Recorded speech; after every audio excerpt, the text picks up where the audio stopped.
Hola, bueno, buenos días para mí, para ustedes ya veremos a qué hora lo pueden ver. Vamos a seguir con las clases de micro. Soy otra vez la doctora Telma Gambandé, ya conocerán mi voz. Bueno, les había prometido que voy a ir grabando las clases que tenemos atrasadas hasta ponernos al día y ahí voy a hacer solamente una por semana porque, bueno, no quiero tampoco atosigarlos, pero bueno, vamos a ponernos al día. Y tampoco atosigar a Nahuel, que es el que hace todo el trabajo técnico luego de subirlo. Hoy tenemos un tema sumamente interesante, porque empezamos con los cocos gram positivos. Dentro de los cocos gram positivos, esferas, coquitos redonditos, todos con color violeta, con su pared gram positiva. Voy a hacer un intento que me enseñó Nahuel, a ver si sale, que con el cursor, acá le señalo cadenas de diplococos gram positivos. No sé si se va a ver o no, pero bueno, esas cadenitas que ustedes están viendo, a ver si lo aprieto. Bueno, no sé, Nahuel después me va a decir. Esas cadenitas, es muy importante porque son las que pueden producir las infecciones en los pacientes. La computadora está súper lerda, no sé por qué, pero vamos a tratar de ir viendo. ¿Se acuerdan que vimos esto ayer?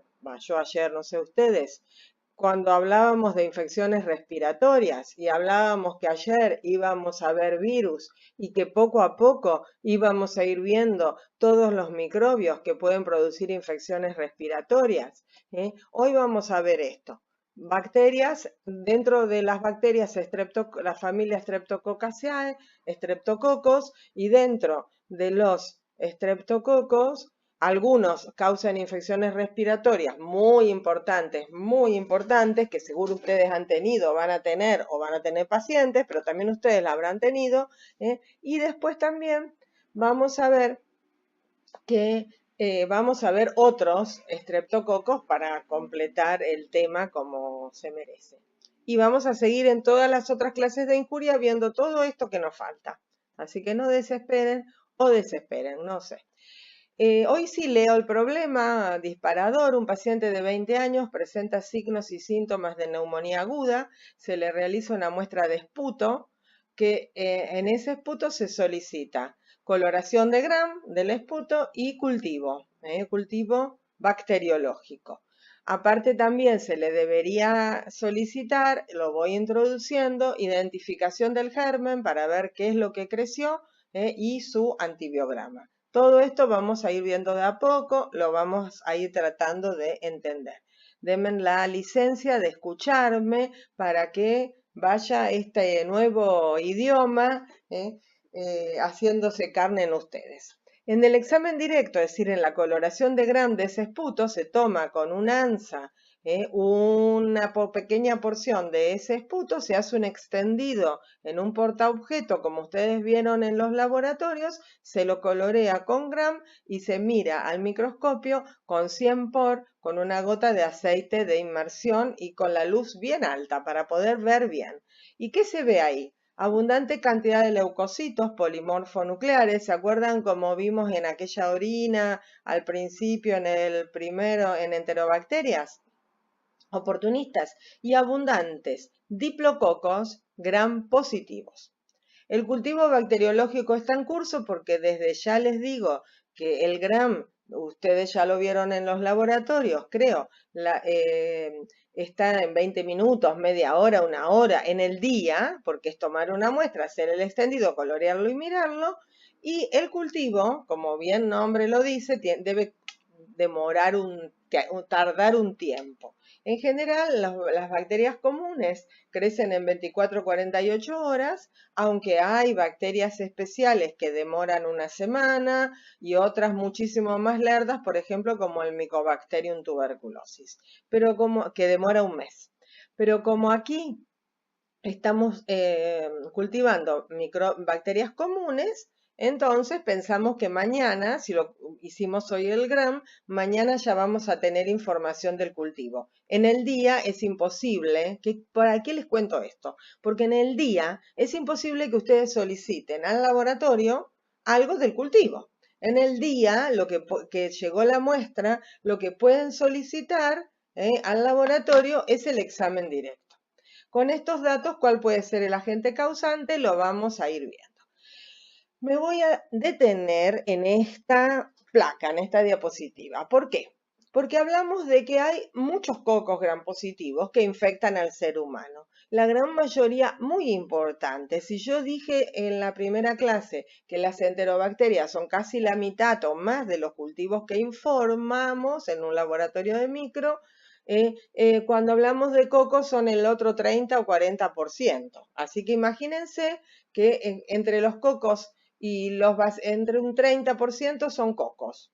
De esos cocos tenemos diferentes géneros. Y acá hay algo muy importante que el médico clínico, no estoy hablando de microbiólogo, debe saber.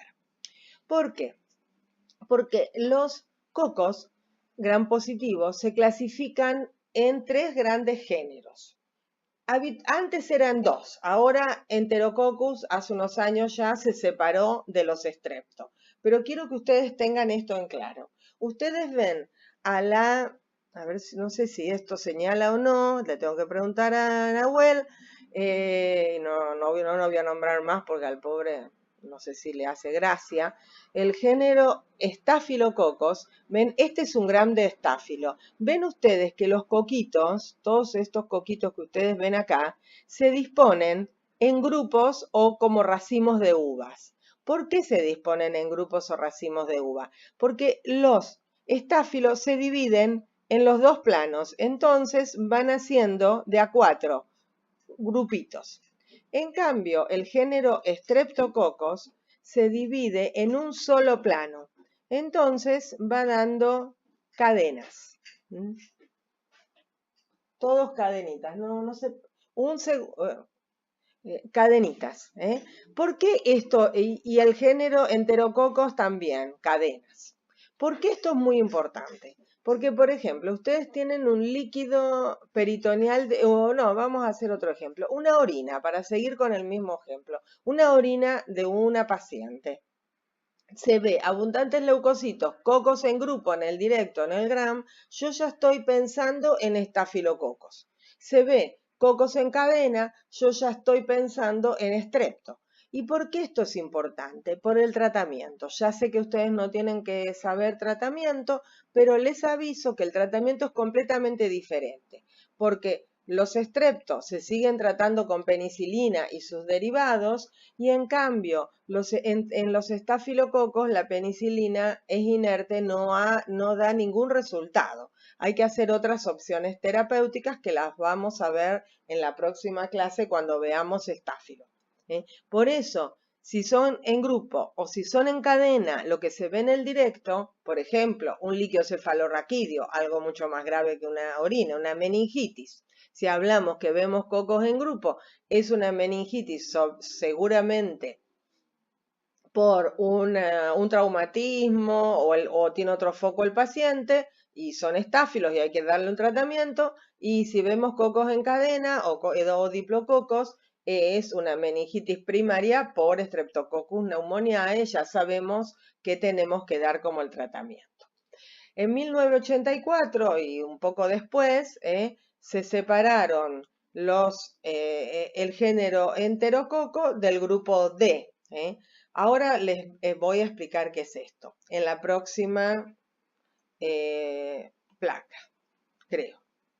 Bueno, los objetivos son conocer las principales características biológicas, por qué producen infecciones, métodos diagnósticos y medidas preventivas. El género estrepto son todos cocos gram positivos, catalasa negativa, que los va a diferenciar de los estáfilos, que son catalasa positiva, anaerobios facultativos, se agrupan en pares o cadenitas y son en algunos sitios pueden ser microbiota habitual del organismo, son microbiota habitual, y en otros sitios y en otras condiciones pueden ser patógenos y de patologías muy frecuentes y algunas muy graves hasta mortales. Como son gram positivos, tienen una pared muy rica en peptidoglicano, que es lo que atrapa el violeta, por eso quedan violeta, una membrana celular, y, y tienen algunos una cápsula. Los que son capsulados, como ya les dijimos, todos los microbios capsulados tienen un factor agregado de virulencia porque la cápsula les confiere un poder antifagocitario. Tienen como factores de virulencia múltiples productos extracelulares, DNasas, streptolicinas, hialuronidasas, streptoquinasas, pueden producir toxinas. No quedó claro, creo, según preguntas que me han hecho, me han preguntado por qué algunos microbios pueden producir exotoxinas y otros no. Eso es una capacidad propia del microbio por su biología molecular, por la impronta que tiene genética, como algunos pueden ser negros, otros pueden ser blancos. Es un atributo de algunos microbios de poder producir proteínas en el citoplasma, eliminarlas al medio y en el medio producir determinadas patologías. Ahora vamos a ver una. Esto que se ve aquí es una placa de Petri, abajo a la izquierda. Es una placa de Petri con un medio de cultivo que se llama agar sangre, un medio enriquecido. Agar con sangre, humana u ovina. Ovina para nosotros es mejor, pero es más cara. Y acá jugaron con las colonias. Y acá sembraron un estreptococo beta hemolítico con esta forma, beta. Hemólisis beta. Venga, era todo roja la placa, todo sangre. Y acá, alrededor de esta que es la colonia, son las colonias, perdón, se ve todo esto que se digirió toda la sangre, se la comió toda, todos los eritrocitos.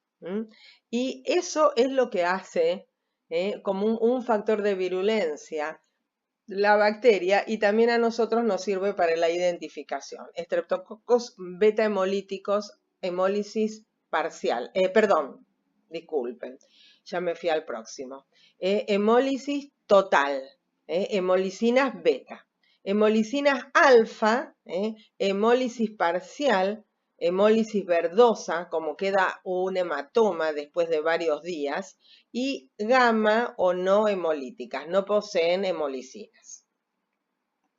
Eso nos sirve a nosotros para la clasificación, porque según el tipo de hemólisis, alfa, parcial, color verdosa, beta, total, transparente o gamma no hemolítica, se pueden clasificar los estreptococos. También otra forma de clasificación es la que hizo Rebecca Lancelfield, mitad del siglo XX, hace un montón, que Rebecca Lancelfield, según los carbohidratos C de la pared, los clasificaba en grupos A, B, C, D, F, G.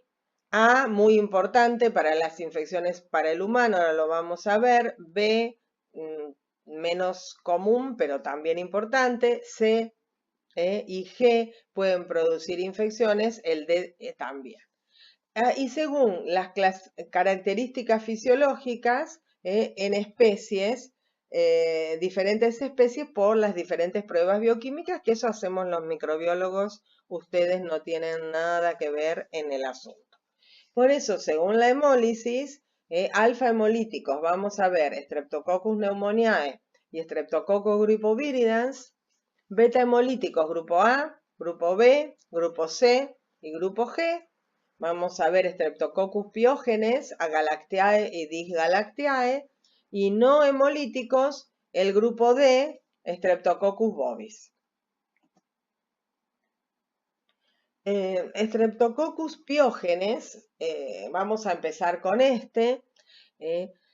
Es un estreptococo betamolítico del grupo A de Lancelfield. Son patógenos muy agresivos. Nunca subestimen un paciente con una infección por Streptococcus piógenes o betamolíticos del grupo A, porque tiene una gran virulencia la bacteria.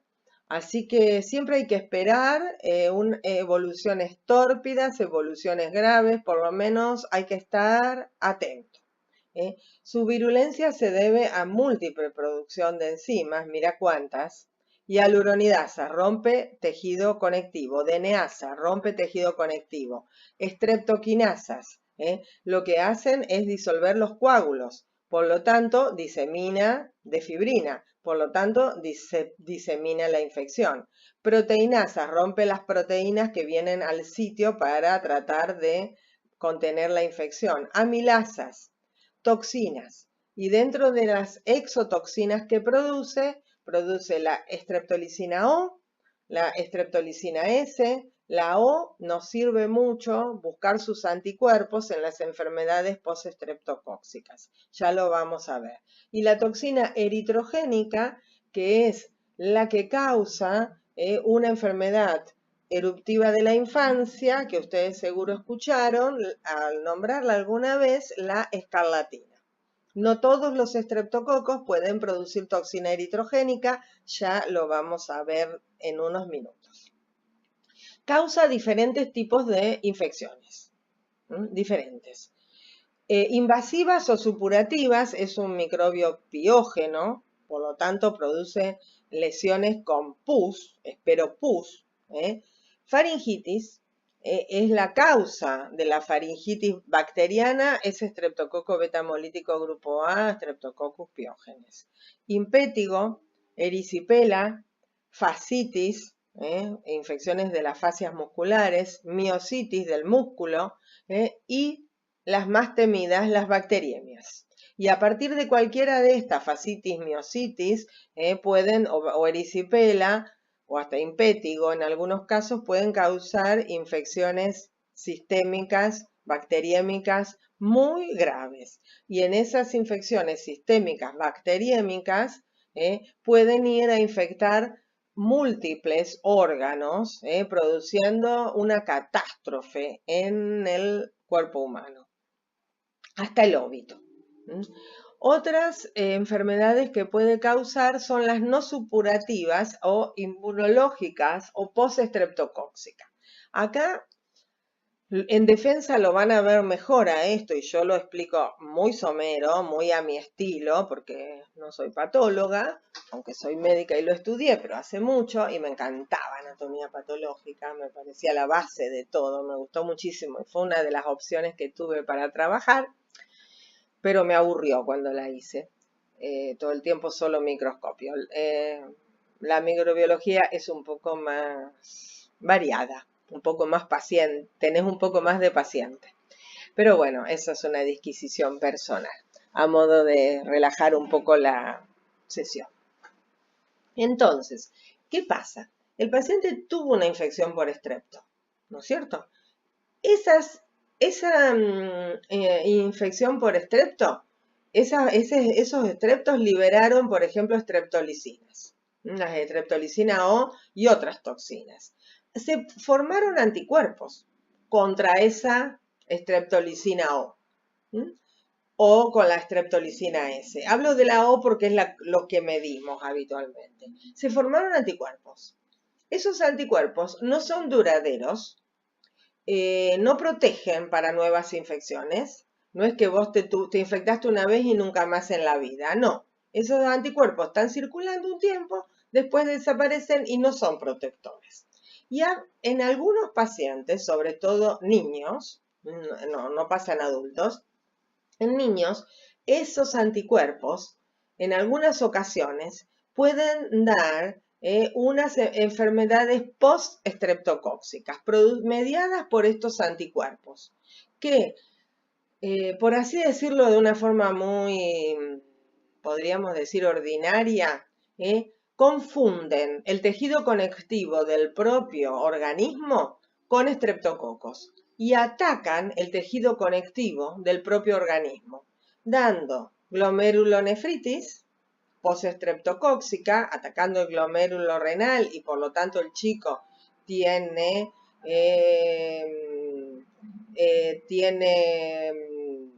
hipertensión arterial, orina con sangre, edemas, alteraciones de una insuficiencia renal aguda, que puede evolucionar a una insuficiencia renal crónica en algunos casos y en otros casos también al óbito o subsanarse si es atendido a tiempo.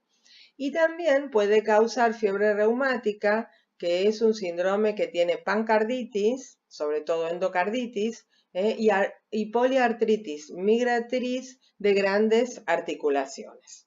Y aquí falta una, que son las enfermedades toxigénicas. Las toxigénicas están dadas por la toxina eritrogénica, que produce la única eruptiva de la infancia que merece tratamiento antibiótico, porque es la única bacteriana, que es la escarlatina.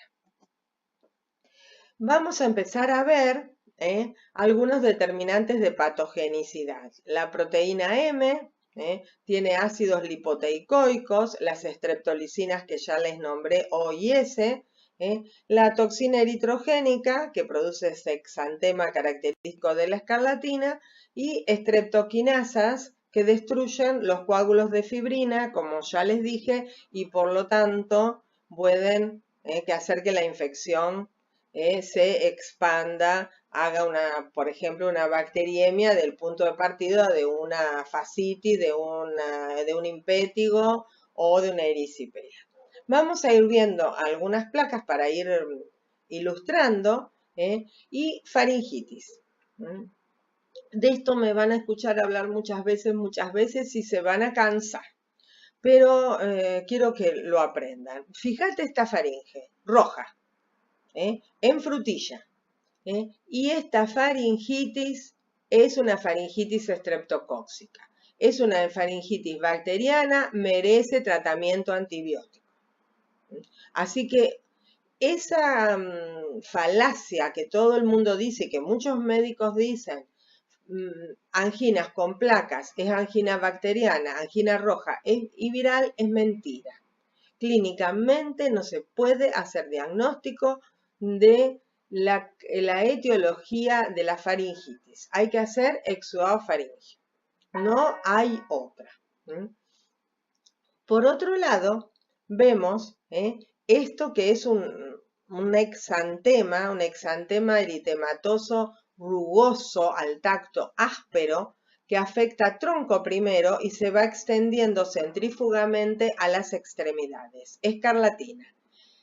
¿Por qué pusimos acá esto? Porque es un niño que tiene faringitis. Tiene el estreptococo aquí, en la faringe. Este estreptococo que está acá, lleno de microbios, estos cocos son, escúchenme acá, estos cocos que están acá son colonizados por un fago. Viene un virus, que es un fago lisogénico, convive de forma lisogénica, no mata el estrepto. Se introduce dentro del estrepto y como es virus y es vivo, le dice, haz lo que yo te digo. Lo comanda al coco para hacer la toxina. La toxina va a la sangre y desde la sangre produce esta lesión, la escarlatina. Por eso, tomar las lesiones, pinchar punción aspiración de estas lesiones para buscar estreptococos es una estupidez. Siempre me va a dar negativo. No conozco la fisiopatología. Busco aquí el estreptococo. Tiene estreptococos y tiene cuadro clínico compatible, es escarlatina, tratamiento antibiótico, penicilina o sus derivados. Les aviso que no hay resistencia en el mundo a los betalactámicos en esta bacteria, por suerte y por ahora. ¿Podría buscar la toxina en la sangre del paciente, sacarle sangre y buscar la toxina? Sí podría, pero es más caro y no lo hace cualquiera. Entonces, exudofaringio positivo, estreptococos, cuadro clínico, esto tiene enfermedad invasiva que posibilita la enfermedad toxigénica. Espero hayan entendido. También da erisipela, no sé si ustedes lo van a ver bien, yo lo veo un poco oscuro, es una placa roja sobre elevada y caliente, en general periorificial en la cara, Es una placa. A veces puede tener algunas vesiculitas, a veces nada, bien rojo. Muy frecuente periorificial en la cara, como les dije, o también miembros inferiores. Mujeres, por ejemplo, con terreno varicoso, deportistas que tengan hongos entre los dedos de los pies, que tengan intértrigo, así lo llamamos a los hongos entre los dedos de los pies, pero bueno, lo digo por ahora, vamos diciendo las dos maneras, después en defensa nos vamos a hablar como médicos. Ahí en la piel puede haber estreptococos como microbiota habitual, beta hemolítico grupo A. En el intértrigo vieron que hay lesiones. En esas lesiones puede penetrar y por la linfa ascender y producir esas placas. Son bien calientes, bien rojas, bien diferentes, dolorosas y es una enfermedad para tener cuidado. Hay que hacer tratamiento, en general repite, hay que hacer reposo porque es... ¿Por qué hago todo eso y tengo cuidado? Porque puede hacer bacteriemia, sepsis y morirse. Puede dar celulitis a partir de una erisipela o de una pequeña lesión, por ejemplo, una persona con terreno varicoso, miren lo que es esto. Yo vi una vez una paciente, que empiezo con los cuentos, soy famosa porque cuento pacientes, acá me pongo un poco más inhibida, aparte no quiero que sea tan largo, pero bueno, es imposible, ya llevo 26 minutos, pero son temas muy grosos, dirían ustedes, y yo también, muy power, muy importantes. Vi una paciente que le hicieron una electromiografía.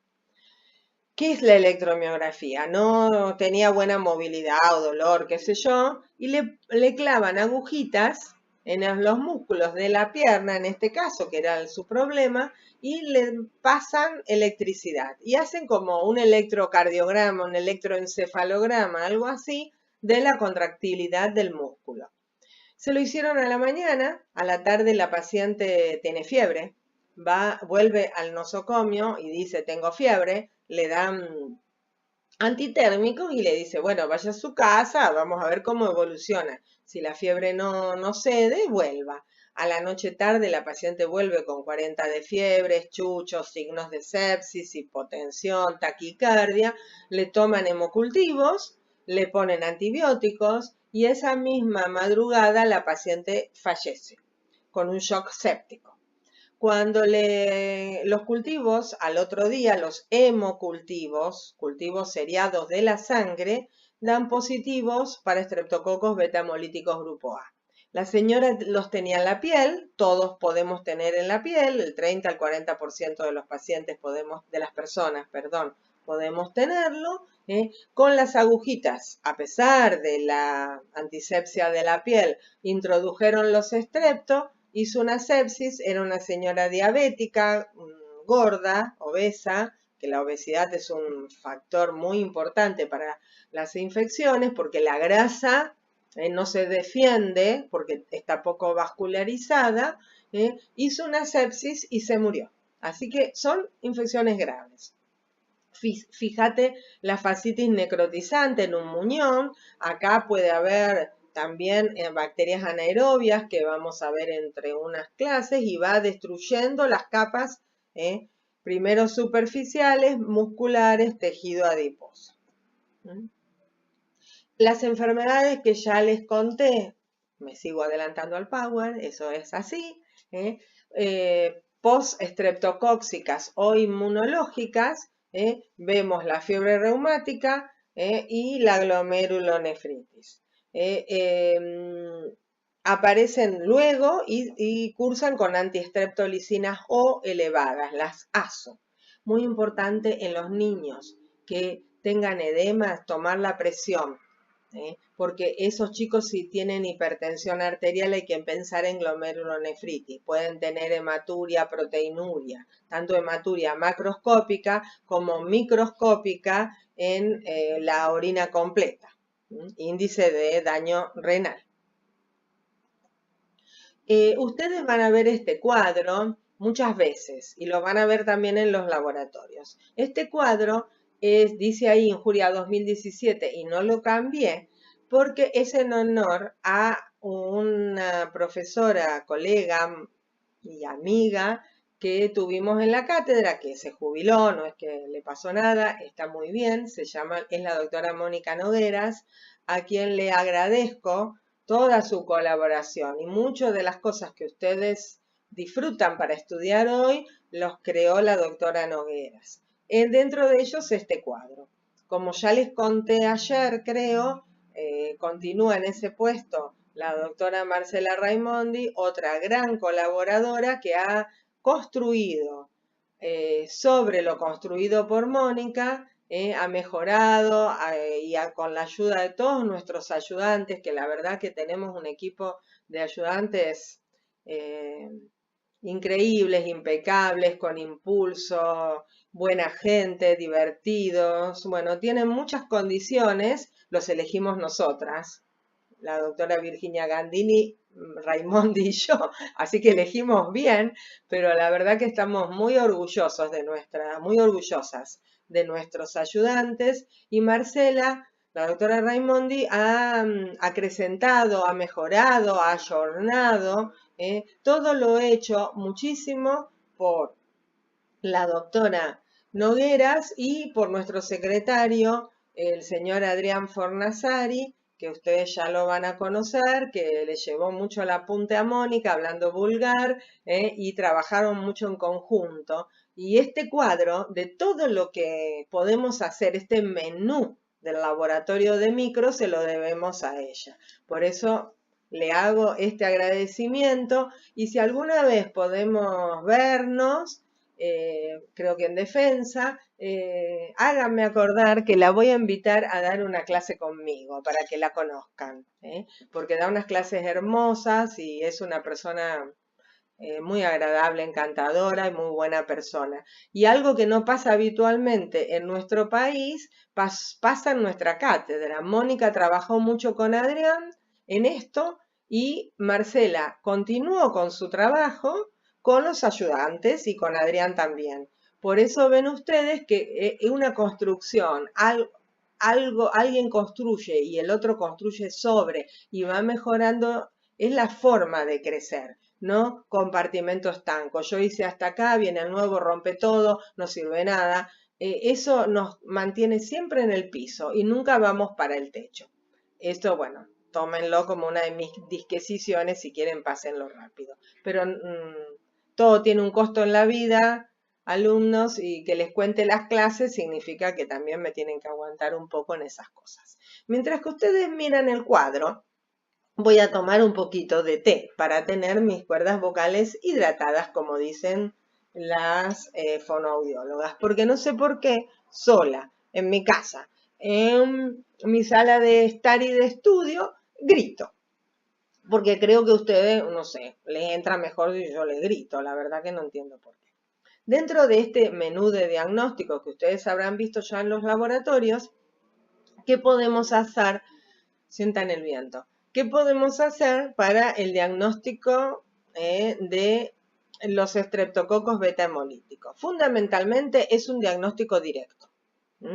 Lo podemos hacer, por ejemplo, el gram acá lo tenemos tachado, en un exofaringio, porque ahí no nos sirve, porque hay otros cocos gram positivos en cadena como microbiota habitual. Pero si fuera, por ejemplo, una erisipela o un impétigo, si ahí yo tengo cocos gram positivo en cadena, ya enfilo para ese lado.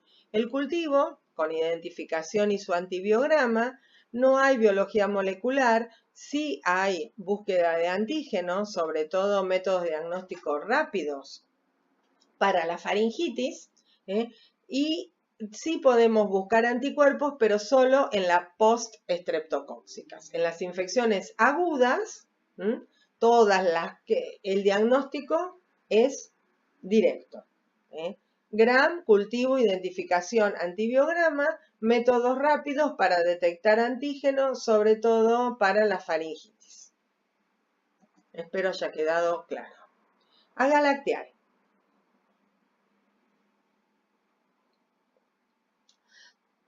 Son estreptococos betamolíticos del grupo B de Lancelfield. y los tenemos en la microbiota habitual del tracto gastrointestinal y genital. En general no son microbios con mucho poder patógeno, mucha patogenicidad, por eso son microbios que nosotros podemos, en general los encontramos en infecciones acotadas. Pero ¿quiénes son el punto débil para adquirir estos microbios? El recién nacido. Porque dijimos que está en el tracto gastrointestinal y genital. La mujer embarazada, en el flujo a encontrar estrepto. Si la mujer no está embarazada, no causa nada, no causa flujo, no da prurito, ardor, molestias, mal olor, mal flujo amarillento, no da nada, la mujer no lo sabe. Si no está embarazada, no pasa nada. Pero si está embarazada y al fin del embarazo, cuando el bebé pase por el canal del parto, puede producirle a la mujer, a la embarazada, al feto, cuando pasa por el canal del parto, aspirar esas secreciones y producirle una enfermedad connatal. Cometí un error porque justo tocaron el timbre en casa y me distraje, pero no voy a atender el timbre. Voy a seguir con la clase, por eso ustedes escuchan un timbre y me equivoqué. Esto es de la cotidianía de comunicarme con ustedes. Entonces, vuelvo al tema. La mujer embarazada tiene el estrepto como microbiota habitual, el Agalactiae. Cuando el bebé pasa por el canal del parto, puede, no todos, por supuesto, puede infectarse y producir meningosepsis muy graves del recién nacido, con una alta mortalidad.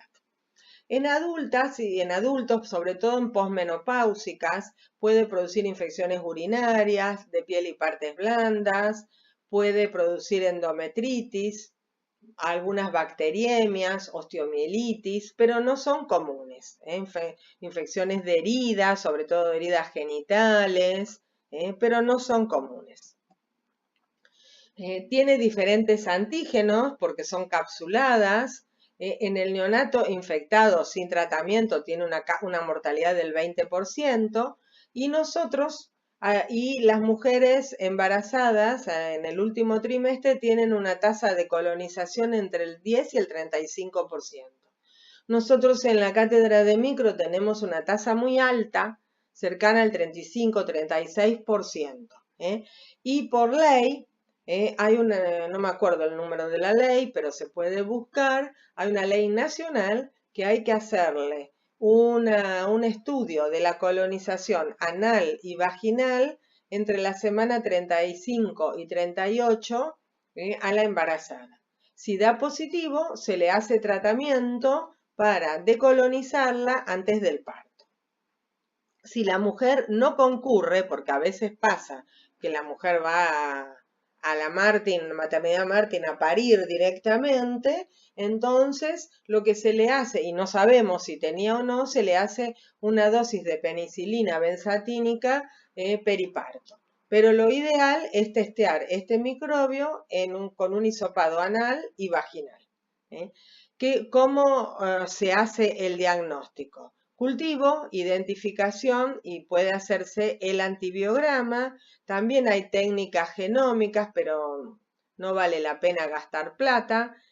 Y también se puede buscar antígenos, sobre todo ¿en qué? En el líquido cefalorraquídeo del bebé. ¿Qué se estudia entonces? Flujo vaginal en la mujer, también hisopado anal, perdón, líquido cefalorraquídeo del recién nacido y hemocultivos del recién nacido posiblemente infectado.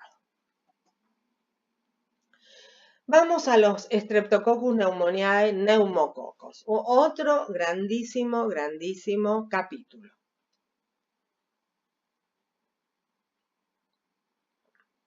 Son diplococos gram positivos, diplococos, lanceolados en llama de vela, como dos llamitas de velitas que se unen por la parte más gorda, como si una velita dividiera la llamita en dos y se pusieran así en forma lineal. Son todos alfa hemolíticos y como factor de virulencia principalmente tienen la cápsula, que algunos son capsulados y otros no. Ustedes saben que la cápsula no es un elemento constante en las bacterias y en estas tampoco. Por eso en los libros van a leer que los neumo que no sean capsulados son menos virulentos, es tal cual, pero en algunos pacientes alguno no capsulado también puede causar estragos.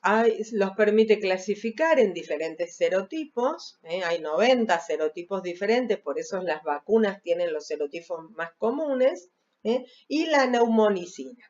La neumolicina es una toxina que es una exotoxina, volvemos a las toxinas, que es citotóxica, y que daña la membrana de la célula afectada y activa el complemento.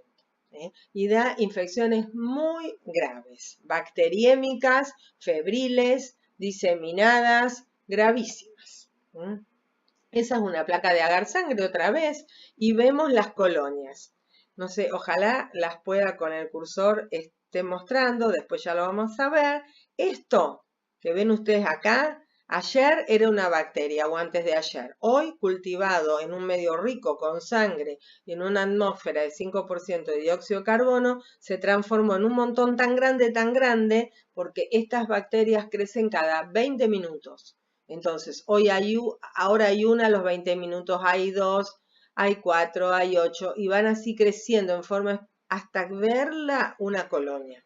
Y alrededor, eso verde que ven, medio verdoso, es la alfa-hemólisis. Y las ven así levantadas, mucosas, porque son capsuladas. Cuando yo veo esta placa, ven que se ve bien mucoso, eso yo digo, esto es capsulado. Igual se acuerdan que las Klebsielas que les mostré el primer día.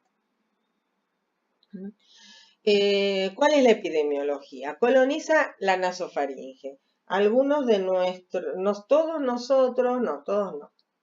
Algunos de nosotros, en este momento, el 30, el 40, del 20 al 40%, más o menos el 30% de nosotros, tiene neumo, como les decimos habitualmente, en la faringe. Mientras que estén ahí, no causan faringitis, no hacen nada. Pero de la faringe pueden causar diferentes infecciones. Yo siempre lo digo así para ver si nos acordamos, para ver si nos situamos en el lugar. Tenemos en la faringe, estoy gesticulando todo eso como si ustedes me vieran, pero imagínense. Pero bueno, imagínense pintada, estoy muy despintada, muy así nomás. Estoy limpita, pero doy terror. Les prometo que cuando vaya voy a ir mejor pintadita para que vean algo un poco más agradable. Así que mejor que no me vean. Faringe. De la faringe pueden descender y dar traqueitis, bronquitis y ir a los alvéolos y dar el cuco, la neumonía.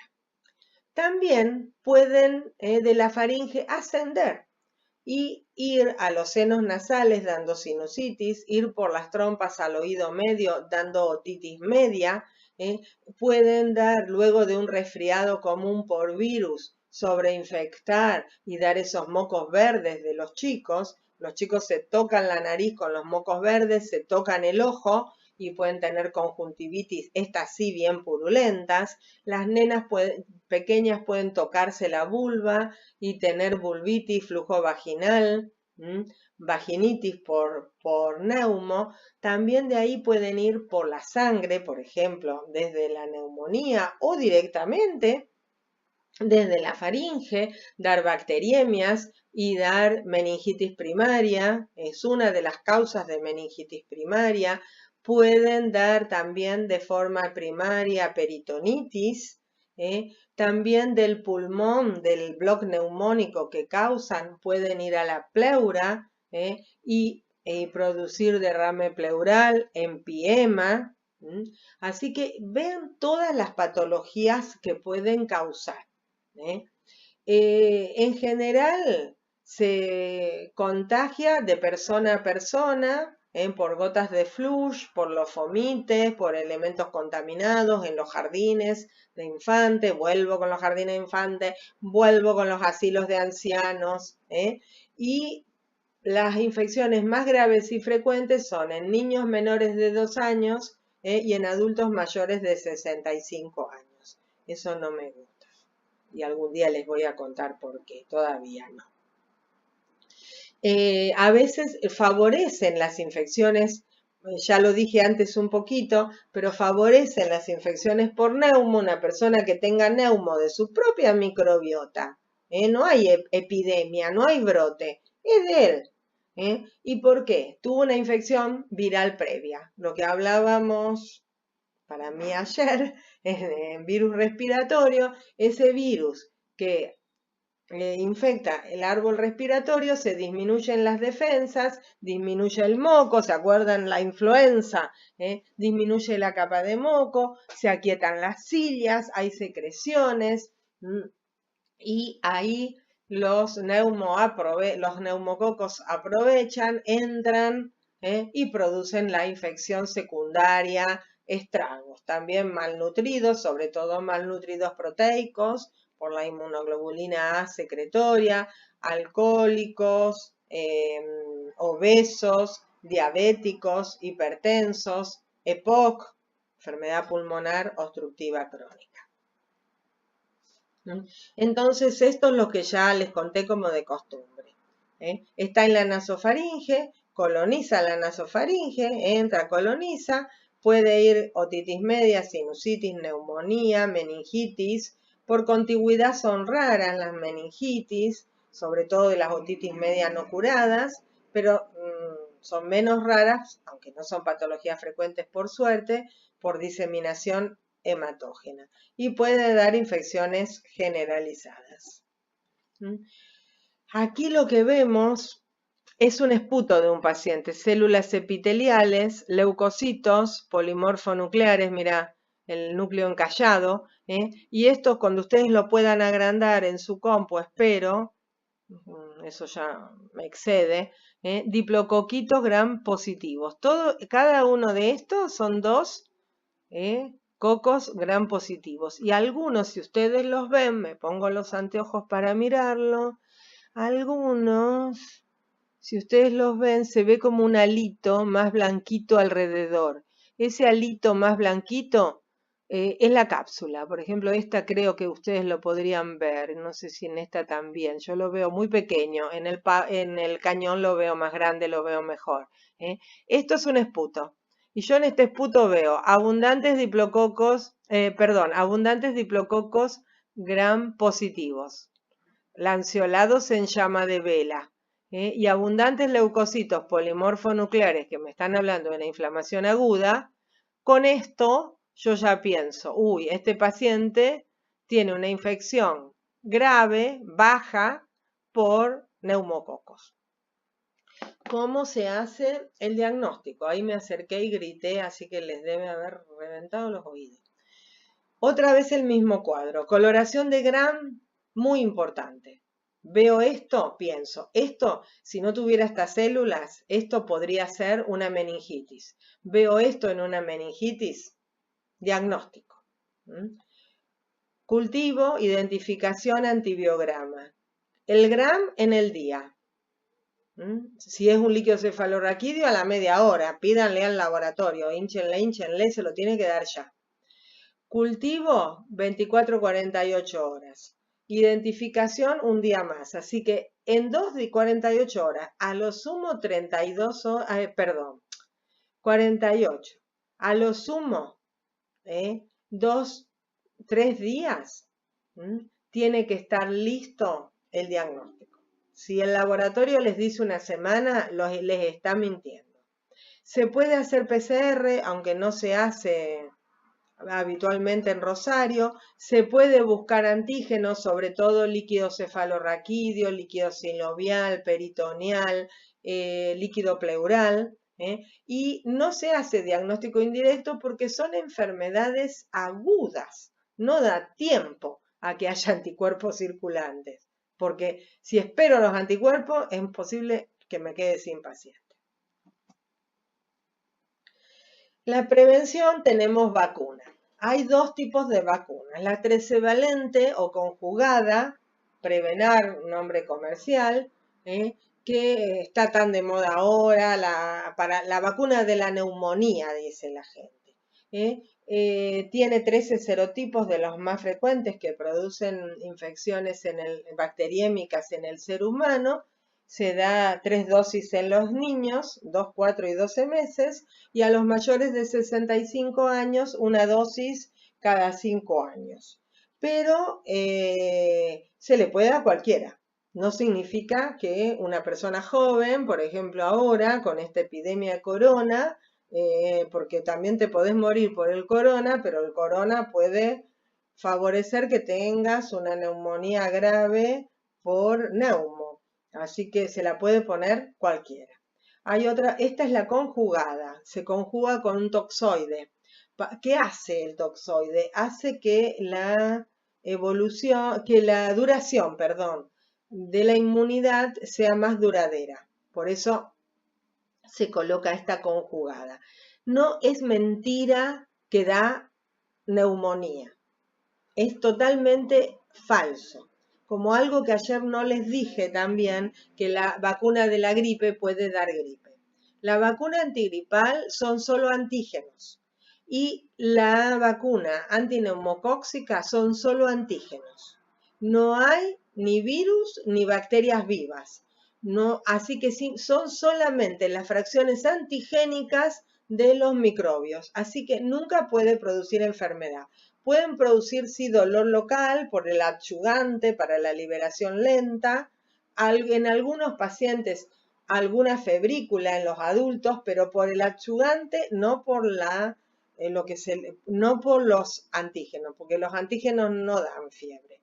Hay otra vacuna que es la 23 valente, que tiene más serotipos, pero no está conjugada, por lo tanto su duración es menor. Por eso se pregona colocar primero la 13 valente y después completar con la 23 valente. Se puede poner la 23 2 meses después de haber puesto la 13. Por último, vamos a ver los grupos víridas. Vamos en 52 minutos. Quiero circunscribirme a una hora más o menos. Ustedes después, si pueden, por Twitter a Nahuel, o no sé, o por mail, pueden escribirme o por las comunidades, para ver si les sirve, si me apuro mucho, si prefieren que lo haga más lento, aunque sea más tiempo, no sé, necesito tener alguna devolución para ver cómo vamos viendo. Estos son temas muy, muy importantes, muy lindos y que como ustedes ven van a seguir viendo toda la vida. Hagan la especialidad que hagan. No les queda otra que ver neumococos, que ver estrepto. Son temas fundacionales para la infectología, para la microbiología, para la medicina. Por eso creo que son temas que merecen que los charlemos. Yo estoy dispuesta a seguir haciéndolo, ustedes díganme. Los grupos viridans. Grupos viridans son todos alfa hemolíticos. Muchos de ellos son microbiota habitual de la boca. Yo me animaría a decir que todos nosotros, hay muchas especies dentro del grupo viridans, pero utilicemos eso es suficiente. ¿Por qué? Porque yo les diría que todos nosotros en este momento, todos los que me están escuchando y yo, tenemos Streptococcus grupo viridans en nuestra faringe, en la boca sobre todo. A veces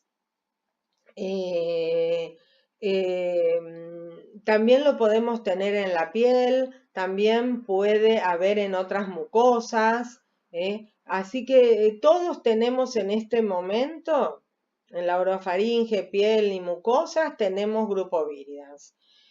La verdad que son poco patógenos, son buenos, tienen poco poder de virulencia. Así como les dije que el estreptococo beta hemolítico grupo A era malísimo y tenía de todo y producía de todo, y estoy levantando las manos y haciendo gestos para que ustedes entiendan que no me ven, parezco re loca, pero no estoy loca.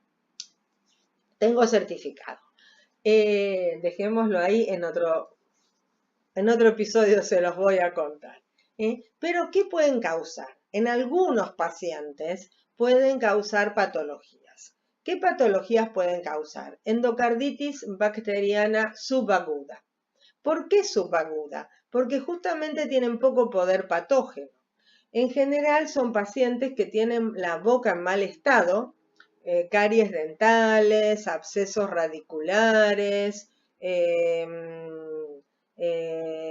pacientes, por ejemplo, que les han hecho un tratamiento de conducto y se ha sobreinfectado, o restos de, de dientes, de piezas dentarias en mal estado, ahí producen infecciones. En general esas infecciones son siempre multibacterianas, bacterias aerobias con bacterias anaerobias, polimicrobianas.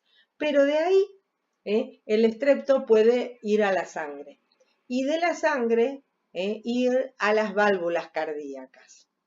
Sobre todo si el paciente tiene algún daño en las válvulas, en vez de tenerlas bien lisas, impecables, hermosas, para que cierren perfecto, tiene alguna cicatriz. Por ejemplo, tuvo fiebre reumática de chico. Ahí las bacterias se pegan en esas rugosidades y producen lo que nosotros llamamos las vegetaciones, que las vemos en el ecocardiograma. Pero esas vegetaciones no son más que colonias que crecen en la válvula, colonizan la válvula. Por lo tanto, el paciente, cuando yo lo ausculto, cuando el médico lo ausculta, tiene soplo sistólico. En la sístole no cierra bien porque ahí hay algo que está entorpeciéndola y sopla. Entonces tiene endocarditis subaguda que se instala, el paciente tiene febrícula, dice hace como 10 días, una semana más, 20 días que tengo esto, estoy decaído y ahora encima cuando subo la escalera de mi casa, doctora, me agito. Yo antes nunca me agitaba y ahora tengo todo a la tardecita. Me siento decaído, tengo chuchos, transpiro y cada vez me siento más agitado. Ahora me puse otra almohada para dormir porque me parece que me falta el aire. Ese es el cuadro. Perdón el roleplay, pero bueno, hago de paciente a veces también. También puede causar en mucho menor frecuencia abscesos hepáticos, abscesos cerebrales, tanto abscesos cerebrales por vía hematógena como por contigüidad de abscesos dentarios del maxilar superior. Por eso la gente, viste que la gente dice, no, si tenés una muela cariada abajo no pasa nada, el problema son las de arriba que se te van al cerebro. Algo de eso hay.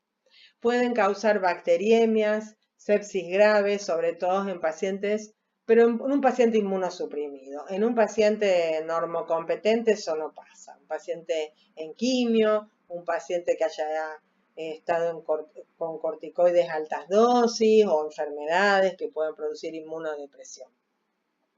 Y algunas de esas especies forman parte de la caries dental, que hablamos que la caries dental es una enfermedad polimicrobiana. En general, aerobios más anaerobios, pero siempre hay algún grupo viridans que forma parte de este proceso. Y por supuesto, si la caries avanza, dan abscesos, flemones dentales. Estos estreptococos, los anteriormente llamados estreptococos del grupo D, ahora son divididos en enterococos, por una prueba bioquímica que es el cloruro de sodio, y no enterococos.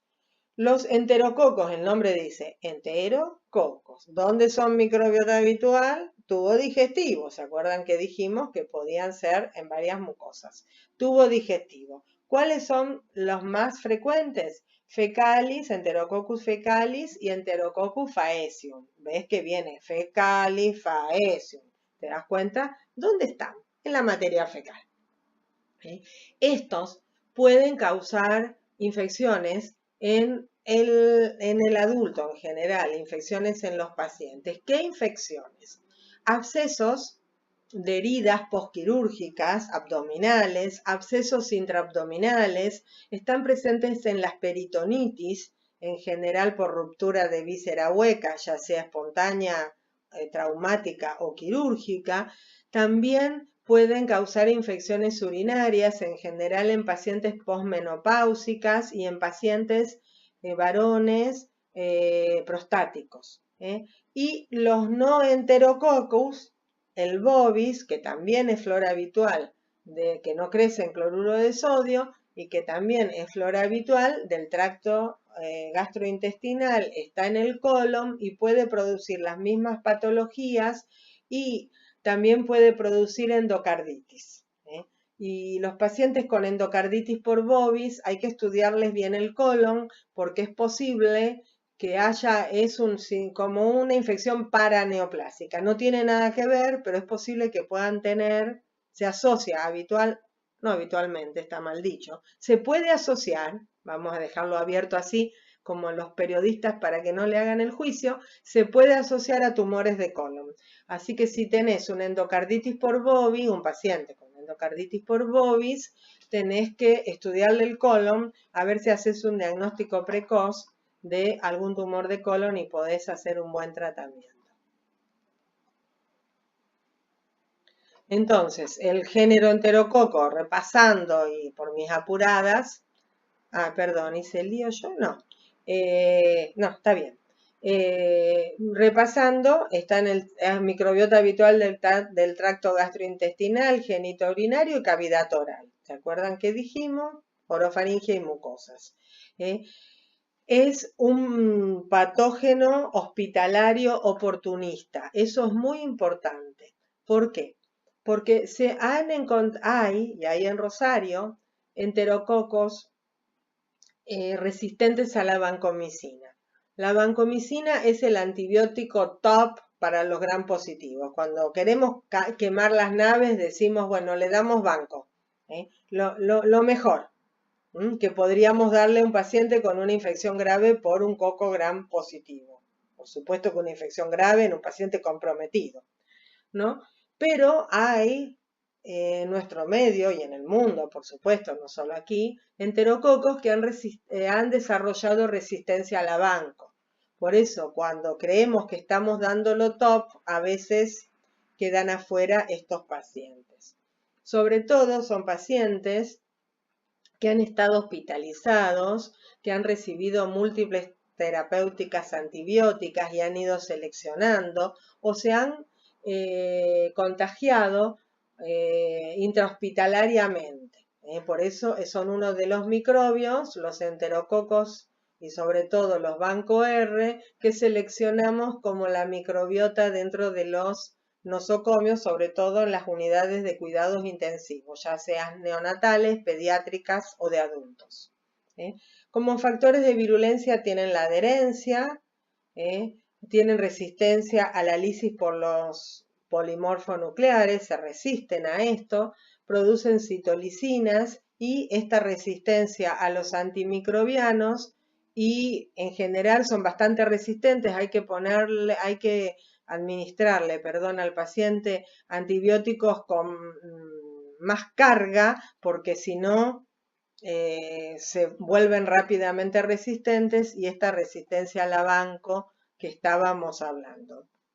Lo que hablábamos antes, esa costumbre de adelantarme, que para poder adquirir este tipo de infecciones, hospitalizaciones prolongadas, catéteres, sobre todo sondas uretrales vesicales, haber recibido múltiples terapéuticas, cirugías previas cardiovasculares, urológicas, a veces también abdominales cuando se complica el paciente que ha estado mucho internado, por haber recibido muchos antibióticos y la transmisibilidad del mismo personal de salud con las manos, sobre todo, la nariz, ¿dónde se portan estas bacterias multiresistentes? En la materia fecal. Por ejemplo, el paciente, un neonato internado en unidad de terapia intensiva neonatal, que la enfermera le limpia la materia fecal, no hace una buena higiene de las manos o de la incubadora o de los fomites y va e infecta a otro niño. Nosotros hicimos hace muchos años un trabajo buscando Enterococcus banco R en la neo del Hospital Centenario. Si quieren, por ahí lo pueden buscar porque ver esos trabajos para mirar un poquito lo que hicimos y pongan mi nombre, Enterococos Banco R o Enterococos o neonatos y les va a salir. No soy la única autora, eran otros los autores, el director del proyecto era el doctor Rodolfo Notario, también pueden poner Rodolfo Notario o pueden poner Adriana Umbrella y todo un montón de colaboradores. Fui una colaboradora más, pero bueno, como me conocen a mí, por eso lo digo. Acá tienen una placa de Petri, otra vez con agar sangre, para que vean que estos no son hemolíticos. Y ven acá, estas son las colonias, como gotas de rocío, dice la literatura. Ayer, vuelvo a repetir, esto una bacteria, no vi nada. Sembré, por ejemplo, la orina de un paciente. Hoy, cada bacteria una colonia. Esta colonia es la que yo voy a identificar para decirles a ustedes si es un enterococo y decirles cuál es. De acá también voy a hacer las pruebas de susceptibilidad a los antimicrobianos, el antibiograma, para decirle, contestarle esa pregunta. Que la última pregunta. ¿Se acuerdan que les dije que el médico me pregunta, ¿tiene algo? Yo le digo, sí, tiene algo. Me pregunta, ¿qué tiene? Tiene colonias de enterococos, identificación bioquímica. Y la tercera pregunta, ¿qué le doy para tratarlo? Ese que le doy lo tenemos con el antibiograma. Pero si no tenemos esta placa, el cultivo originario, no podemos hacer nada de todo eso. Y lo tratamos al tuntum, como el brujo de la tribu. Hay otras especies, que ni siquiera se las voy a nombrar, que nombres muy raros, que a mí también me resultan raros algunas, Lactococcus, Leuconostoc hemos tenido, que cuando tenemos, Aerococcus también, que cuando tenemos, presentamos el caso. Así que son casos raros, pero bueno, para que vean que van a ver alguna vez un informe con otros nombres. Vamos al problema y en 2 minutos terminamos. Era un paciente de 20 años que tiene signos y síntomas de neumonía aguda. Cuando veamos, las bacterias especiales, clamidófilas y micoplasmas, vamos a hablar de las características de la neumonía típica versus atípica. Por más que ahora los clínicos ya no están hablando tanto de eso, pero me gusta comentárselo porque creo que ayuda bastante a ubicarse en el diagnóstico. Para hoy me pareció demasiado. Se realiza una muestra de esputo, después vamos a hablar también de cómo tiene que ser el esputo, en los laboratorios en la toma de muestras ya lo habrán hablado, y se le hace gram cultivo, identificación y antibiograma. En el directo se observan abundantes leucocitos polimorfonucleares y abundantes diplococos gram positivos. Ese directo que vimos. El cultivo está en curso, ¿se acuerdan el directo que vimos en la placa del diagnóstico? Que se los mostré. Y con estos datos, ¿cuál puede ser el agente causante? Tenemos A, Streptococcus beta-hemolíticos del grupo A. B, Streptococcus viridans. C, Streptococcus pneumoniae. Y D, Streptococcus beta-hemolíticos del grupo C. Los dejo un minuto a ver qué piensen y les doy cuál es la respuesta.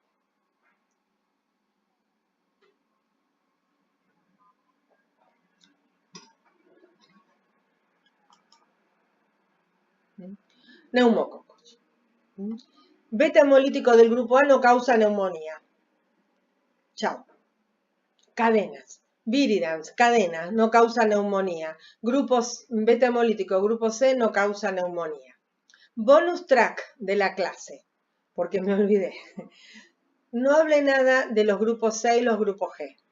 Los grupos C y los grupos G son betamolíticos y habitualmente muy poco frecuentes, pero lo que pueden dar son faringitis en adultos. Es más común que los niños en general tienen faringitis a grupo A, pero en los adultos son raros las faringitis a grupo A y son mucho más frecuentes las faringitis virales. Pero los grupos C y los grupos G pueden dar faringitis también en niños, pero es más frecuente en adolescentes, adultos jóvenes. Pueden dar infecciones de heridas, pueden dar impétigo, pero en general es todo lo que producen. El diagnóstico, Gram, cultivo, identificación y antibiograma. Hasta la próxima semana, no, hasta la próxima clase, porque voy a ir adelantándome un poquito. Un gram de cocos gram positivos en cadena que hicimos de estas colonias. Este es un exofaringio de un paciente con faringitis estreptocóxica. Vos fíjate, esto tiene 18 24 horas de cultivo. Veo esto, por más que de estas pruebas tengo que hacer bacitracina, una prueba bioquímica de estas colonias, perdón, viendo esta placa en un paciente. Faringitis es estreptocóxica, necesita antibióticos. Los dejo, espero que les haya servido. En unos días nos volvemos a encontrar.